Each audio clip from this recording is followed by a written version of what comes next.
दोस्तों गोड़ छुपे गोड़ लगा तनी रउआ लोग कैसन बानी। उम्मीद करतनी मस्त बानी, स्वस्थ बानी, अपने काम में व्यस्त बानी। तो दोस्तों हम बहन के काम क के फुर्सत पानी है। का बताई रउआ लोग के बहुत हम डिस्टर्ब बानी। हमार तबीयत बहुत ख़राब रहा दोस्तों। कपड़ा में इतना ज़्यादा दर्द होता ना कि आराम ना होता। कौने सरवा नज़र लगल बा, कौने सवतिया नज़र लग गई बा हमरे ऊपर, हमरे घरवा में हमरे ऊपर लग गई बा। ओ मैया हम काफ़ी परेशान बानी दोस्तों। और आप लोग से हम बताई 12 बजे वाला बा दोस्तों, ठीक है 12 बजे वाला बा। तो हम नहा धो के फ्रेश होके सोचे आप लोग के लिए एक छोटा सा ब्लॉग बनाती हूँ कि हमार फ्रेंड लोग, हमार देवर बबुआ लोग, हमार सोना लोग, हमार दीदी, हमार चाची लोग हमार वीडियो देखी लो, हमके सपोर्ट करी लो। तो इसलिए हम वीडियो बनाने के लिए नहा धो के फ्रेश हो गई हूँ। तो दोस्तों हमारे चैनल के नाम बा रेनू निषाद GKP गोरखपुर, रेनू निषाद चौरी चौरा। तो रउआ लोग के हमारे चैनल में स्वागत बा, दिल से स्वागत बा। तो रउआ लोग हमार वीडियो देखी जा, दुलार प्यार दे जा। हम ही आई देवर रखनी भौजी काफ़ी सोशल मीडिया पर वायरल चलतानी।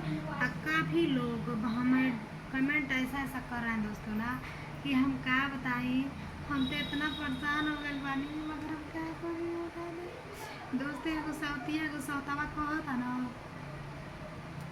अरे ई न ई तो का बोलेला देवर रखनी भौजी बनली बा, इज्जत गांव के नीलाम करतिया कि इतना एकरे अंदर लूर बा, सहूर बा कि ई देवर राख ले पिया, देवर के साथे बदनाम हो गई अपना आदमी छोड़ के।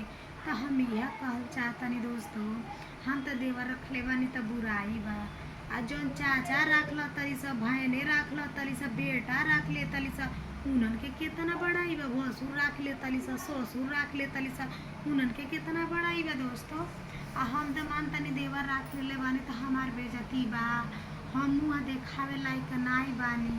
आ जवन को राख लेती है देवर भसुर ससुर, तो दोस्तों उन्हन के कितना बड़ाई बा, आप लोग कमेंट करके बताइएगा। दोस्तों इस टाइम बा हमार देवर हमके छोड़ के भाग गई बना। काफ़ी हम परेशान बानी, अकेला हम तो रखले बानी ठीक बा, मगर का रउआ लोग से कहीं हाई एगो धागा बना, हाई धागा गटाइन डलले बाना, तैयार कैले बना तो गटाइन धागा डलले बना। ये बुढ़िया माई के थाने के ऐसे धागा से बिया होला कि मंगलसूत्र से शादी होता है। अब हमारे पति से नो डलले बाना, हमार पति मंगलसूत्र पहनले बाना, तो बताई एकर मान बाना। हाँ बताइए, आप लोग कमेंट करके जरूर बताइए जा। आप प्यार जो कैले बड़ा ठीक है, हम अपने पति के छोड़ भी दे, चाहे पति के नाम से न थी करी, सुहाग श्रृंगार करी, तो तू कैसे अपने मनमानी जग शादिया करवा बताओ ना। हम तो के शादिया कर दे केतनो पति के सुहागवा ले तोर सथा रहतानी, मगर जो तू दूसर शादी करबा तो हम नहीं करे दे। जब सोशल मीडिया पे हर चीज़ पे हम वायरल हो गई बानी, हर चीज़ पे बेइज्जती हमार हो गई बा, हमार नमूसी हो गई बा, हमरे बाल बच्चे के बिहान के बियाह ना होखे तो का होई बताई। आ लोग ताना बोली मारते बा, सौतिया सौता मारते बानत। हम अपने जितना हमार फ्रेंड हमार दीदी लोग बाड़ी, रउआ लोग के नहीं कहतनी, जौन कहले बना सब उन्हन के कहतनी। तो रउआ लोग से ये विनती करता नहीं, रउआ हमार शुरू से अंत तक वीडियो देखब जा। वीडियो अच्छा लगी तो लाइक करब जा, ना अच्छा लगी तबो लाइक करब जा। आ सरकार रउआ लोग देख ले, अरे कौन आपके दुश्मन है, आपके भौजैया तो है बताई ना, आपके भौजाई नहीं है।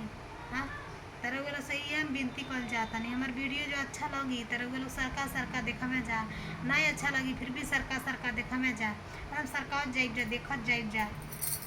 हमार सपोर्ट करब जा, हद से ज़्यादा हमार सपोर्ट करब जा। तो हम नेक्स्ट वीडियो में मिलत तानी, तब तक के बाय बाय। तो रउआ लोग जाई खाना वाना खा ली, हमहूँ चल तनी खाना खा ले। आ रउआ लोग के अब हमार रोटी और चटनी हमरे घरे बार लेके आवत तनी। तो रउआ लोग हमारे वीडियो में बनल नहीं जा शुरू से अंत तक, देवर पहुना लोग वीडियो देखिए, हमारे भाभी चाची लोग। तो बाय फ्रेंड, नेक्स्ट वीडियो में मिलते।